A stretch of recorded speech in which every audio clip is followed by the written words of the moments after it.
Enterré depuis sa mort en 2007 vers le sanctuaire d'adoration de la cathédrale Saint-Joseph de Goma. Écoutons cet élément. Une messe d'action de grâce solennelle à la mémoire de Floribert Boanatchoui.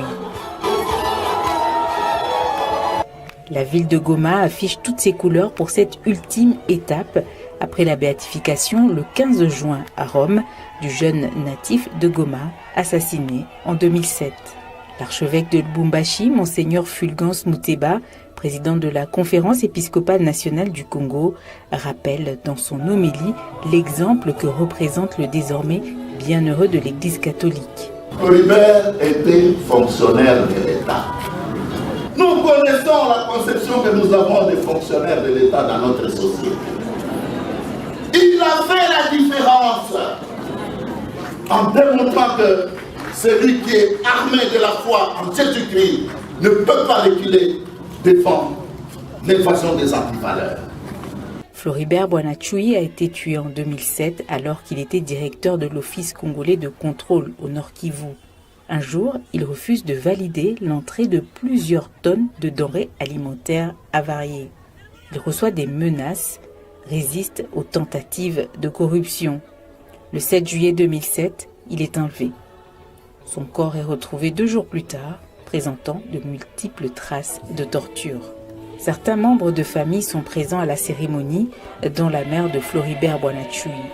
L'évêque de Goma, Monseigneur Willy Ngumbi Ngengele, leur exprime la reconnaissance du diocèse. Je remercie les membres de la famille biologique du bienheureux Floribert Boanatchoui Binko City pour avoir facilité le processus à travers ces différentes étapes par leur disponibilité et pour avoir accepté de faire don à l'Église des restes de leur fils.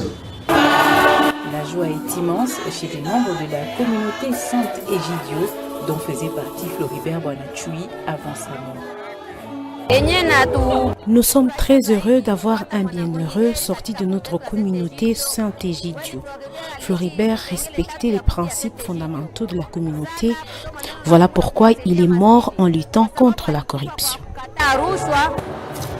Les restes de Floribert Boanatchoui ont été transportés le 7 juillet du cimetière Kanyamuhanga vers ce sanctuaire d'adoration qui jouera désormais le rôle de stèle de recueillement et de prière.